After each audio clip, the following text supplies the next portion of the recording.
ఒకసారి భలే ఆశ్చర్యాలేస్తుంటాయి. దేనికంటే, మనం చూసిన వాళ్ళు కొంతమంది మన కళ్ళ ముందే ఒక్కొక్క మెట్టు ఎదుగుతూ చాలా మందికి భలే ఇన్స్‌పిరేషన్‌గా నిలుస్తారు. అలాంటోళ్ళలో నేను ఒకడిని చూసాను. 2016, 17 టైంలో ఒక అబ్బాయి లుంగీ కట్టుకొని ఒక చిన్న సోఫా మీద పడుకునేవాడు. ఆ ఆఫీస్‌కెళ్తున్నప్పుడల్లా టక్‌మని పైకి లేసి నించునేవాడు.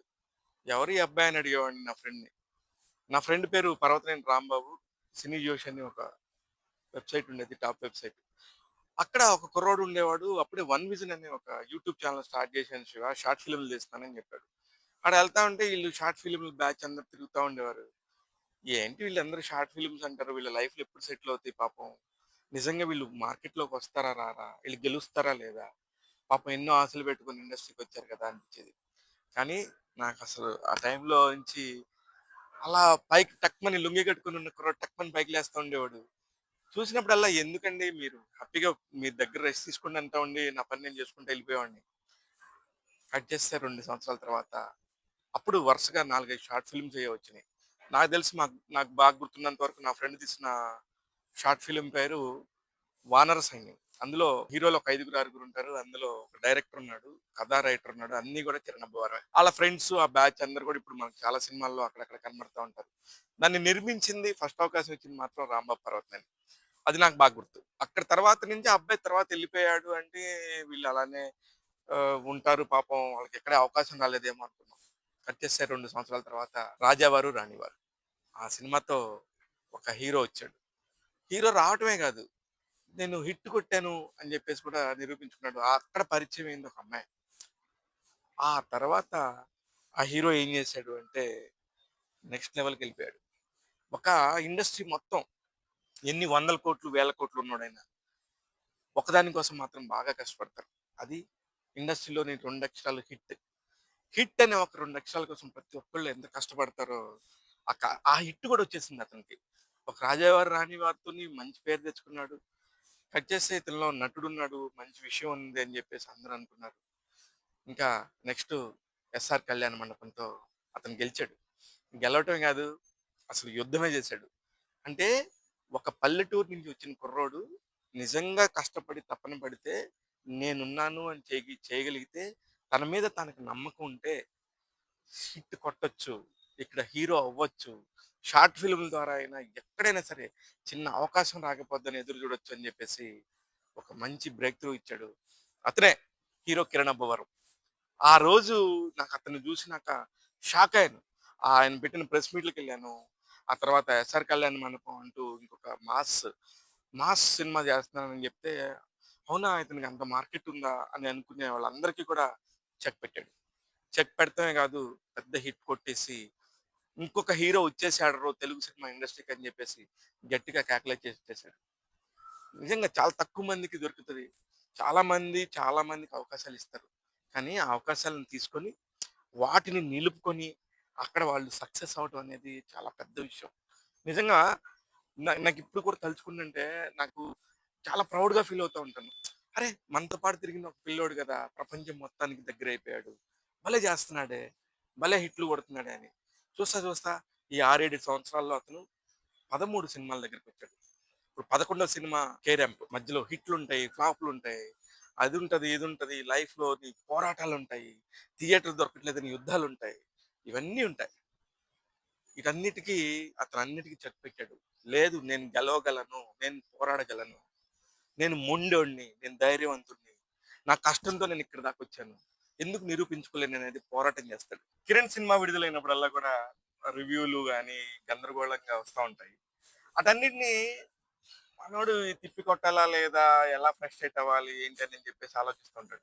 ముఖ్యంగా 'కే ర్యాంప్' టైమ్‌లో గూడా సినిమా పోయిందని, సినిమా బాలేదని గొడవ గొడవ జరిగితే మనోడు చాలా ఫైట్ చేశారనమాట.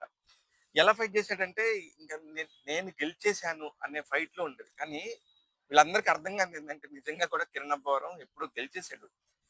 ఇప్పుడు జరుగుతున్నయన్నీ కూడా అతనికి బోనస్.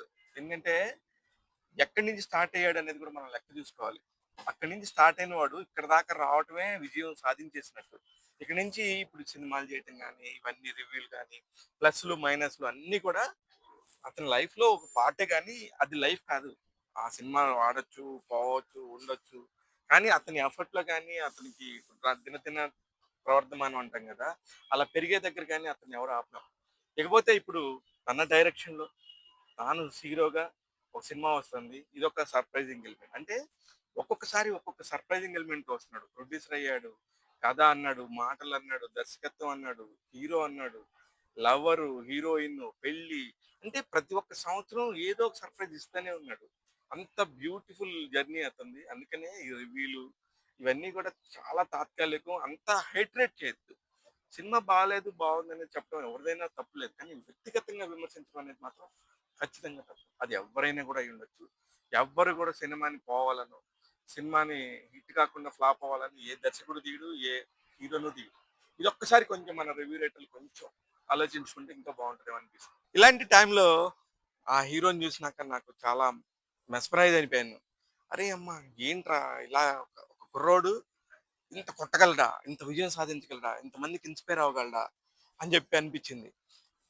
కట్ చేస్తే అసలు సోషల్ మీడియాలో గాని, ఎక్కడ చూసినా అతను ఒక సినిమా వస్తుందంటే దానికి ఆ సినిమా కోసం అతను తీసుకునే శ్రద్ధ ఎంతో మందికి ఇన్స్‌పిరేషన్ అన్నమాట. ఇంకా అలా అలాగా అతన్ని చూసిన ప్రతిసారి కూడా నాకు భలే ఒక కొత్త ప్రపంచాన్ని చూసినట్టు అనిపిస్తా ఉంటది. అసలు ఒక టార్చ్ బేరర్ అంటే ఇలానే ఉంటాడేమో! ఎందుకు టార్చ్ బేరర్ అని పెద్ద పెద్ద పదాలు వాడుతున్నానంటే, చాలా మందికి ఇన్స్‌పిరేషన్ ఇచ్చినోళ్ళు ఎవరైనా సరే టార్చ్ బేరర్సే. దెన్ ఒక ఒక దగ్గర నుంచి స్టార్ట్ అయ్యి నేను ఇది అని నా టార్గెట్ పెట్టుకొని రావటం అనేది, ఆ టైంలో నిజంగా ఫుడ్‌కి కూడా లేకపోతే ఎవరైతే తన రాజావారు, రాణివారులో ఫస్ట్ ఫస్ట్ ఆ అమ్మాయికి పరిచయం అయ్యి, తనకి మధ్యాహ్నం పూట ఫుడ్ తీసుకొస్తే, ఆ కేబీఆర్ పార్క్ దగ్గర కూర్చొని భోజనం పెట్టేది. ఆ భోజనానికి మించిన గొప్ప అనుభూతి నాకేం లేదని చెప్పినప్పుడు, అరే! ఇతను భలే గుర్తుపెట్టుకున్నాడే తనకు జరిగిన సంఘటనలన్నీ అనిపించింది. నిజంగా అది ఎవరికైనా గుర్తుంటది కానీ, అలాంటి ఒక బ్యూటిఫుల్ థింగ్స్‌ని తన కష్టాల్ని నిచ్చెనలుగా చేసుకొని ఒక్కొక్క మెట్టు ఎదుగుతూ ఇక్కడి దాకొచ్చాడు. అది ఇన్స్‌పిరేషన్ నాకు. ఇకపోతే ఇప్పుడు ప్రతి ఒక్కళ్ళు కూడా నిజంగా ప్రేమ అనగానే ఫస్ట్ లవ్ అనో, తొలి ప్రేమ అనో చాలా గొప్పగా చెప్తూ ఉంటారు. నిజంగా అబ్బో! నిజంగానే అబ్బో! తొలి ప్రేమ, తొలి ప్రేమ అని మనం లైఫ్ టైము తెలుగు సినిమా పరిశ్రమ స్టార్ట్ అయ్యి ఒక 100 ఏళ్ళు ఉంటే, అందులో సినిమా లవ్ అనగానే తొలి ప్రేమ గురించి చాలా గొప్పగా చెప్పడం విన్నాం. మొట్టమొదటిసారి, మొట్టమొదటిసారి తొలి ప్రేమ తోపు గాదు. చాలా జీవితం ఉంది. లైఫ్ ఉంది. అని ఒక ఇన్స్‌పిరేషనల్ టాపిక్ చెప్తే, అరే! నిజమే కదా!